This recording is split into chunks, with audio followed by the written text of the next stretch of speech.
El maestro Alirio Díaz no solo es importante desde el punto de vista de la interpretación, también como docente, alrededor del año 66, si no me equivoco, en la Universidad Central, la Dirección de Cultura instituyó el concurso Alirio Díaz. Era un curso, no recuerdo si era de un mes o algo así, pero era en agosto, era como un curso de verano. Y venían muchos estudiantes de Europa, de Estados Unidos y de Venezuela, por supuesto, también. Los cursos no sé hasta qué año duraron, pero claro, era una manera de aprovechar los conocimientos del maestro. ¿Por qué? Porque el maestro generalmente estaba dando conciertos alrededor del mundo y para él pues era imposible mantenerse en una cátedra, pero como lo hacemos los profesores estables de aquí, pues. El encuentro de Alirio Díaz y Antonio Lauro se da en la cátedra de Raúl Borges en Caracas en el año 45. Antonio Lauro ya ha comenzado a escribir sus obras, su vasto catálogo para la guitarra, y Alirio Díaz apenas llega, se convierte en el intérprete de esa generación de guitarristas y rápidamente es visto como lo que va a ser, como el gran concertista de la guitarra en Venezuela. En pocos años, en 5 años, él va a viajar a Europa y lleva consigo una llave, una herramienta que le permite crear una expectativa propia, personal, un repertorio propio, y ese repertorio va a ser Alirio Díaz, va a ser Antonio Lauro. Hay otra faceta del maestro muy digna de destacar, muy importante y que forma parte del rescate de nuestra música folclórica, nuestra música popular tradicional. Empieza una serie de giras por todo el país a manera de investigador ya, no solamente como intérprete, como artista, como músico, sino como investigador realmente. Yo diría que hasta como un arqueólogo musical, si se quiere. Gracias a eso, el repertorio de la guitarra se ha ampliado muchísimo, el repertorio venezolano, porque no solo transcribió las obras del maestro Sojo, sino que las grabó, las ejecutó en sus conciertos y las hizo conocidas. De esos trabajos de investigación, el maestro realizó varios discos. Y a mí en lo personal hay un disco que me fascina, que se llama Melodías Larenses, editado en el año 76, donde el maestro se centra en su estado natal, obviamente, pues. De ese disco, Melodías Larenses, hay un tema que hoy en día también es universal. Se trata de Como llora una estrella. Es tocado y grabado en todo el mundo actualmente.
El legado del maestro Alirio a nivel universal está muy ligado a lo nuestro por su gran aporte como intérprete de la guitarra y por el hecho de incorporar al repertorio de la guitarra internacional composiciones de artistas venezolanos.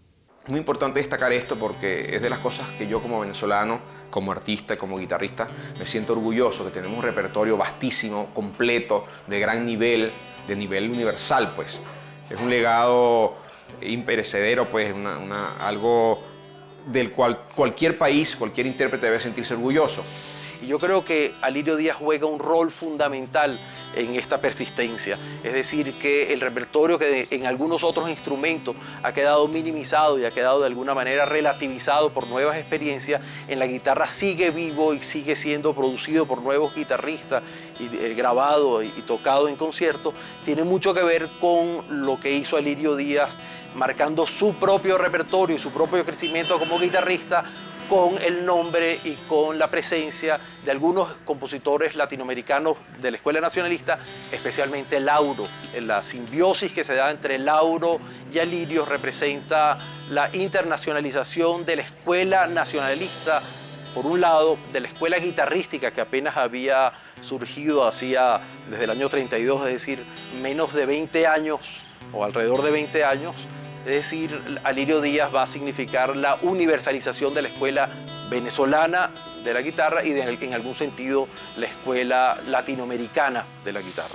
El maestro es un gran arreglista, un gran armonizador y ha recopilado, como les digo, no solamente música del Estado Lara, como ya les dije, o del Zulia, sino de toda Venezuela. Y esto es algo que hay que destacar porque es un legado que nos queda a nosotros y a los que seguirán nuestra trayectoria. Alirio además tiene el mérito de haber transcrito para guitarra muchos trozos escritos para piano, pues especialmente canciones del maestro Sojo, Aguinaldo. Los he oído muy buenos, un trabajo realmente impecable, hay que recordar. Y muchas obras que ha arreglado para guitarra, que creo que las tocan guitarristas. Creo que se lo oí una vez al guitarrista inglés ese, Williams, ¿no? La obra de Alirio Díaz queda fundamentalmente representada o contenida en sus discos. Podríamos decir que la discografía de Alirio Díaz no es muy extensa, pero es fundamental. Estos 8 discos de alguna manera representan el centro de su catálogo de grabaciones. Antes hay algunas grabaciones que inclusive realizó en Venezuela, entre ellas algunas importantes, como fue la primera del concierto para guitarra y orquesta de Antonio Lauro, que había sido estrenado por el propio Antonio Lauro un año anterior. En estos 8 discos destaca también otros dos repertorios, el repertorio español, que seguramente fue influido, su visión del repertorio español fue influido por uno de sus maestros, Regino Sáenz de la Maza, con quien estudia algunos años en Madrid y que tiene una presencia importante en estos discos centrales. Y otra que yo creo que es importante destacar en este momento, su propio disco de Juan Sebastián Bach, en el cual él hace una grabación totalmente distanciada de la forma como Andrés Segovia había tocado y había interpretado y ofrecido la obra de Bach en sus propios discos. Cuando él vino a Caracas, él tenía un dúo de música popular con Rodrigo Riera. Y cuando entró al conservatorio, originalmente él quiso ser pianista. El maestro Sojo le dijo que bueno, el piano es una carrera demasiado larga, realmente solamente la literatura de piano es larguísima. Nada más que trabajar la obra de Beethoven, pues, o la de Mozart solo, o la de Bach solo, tomaría muchísimos años. Y un pianista, pues en formación tiene que estudiar todo eso, amén de una cantidad de obras más.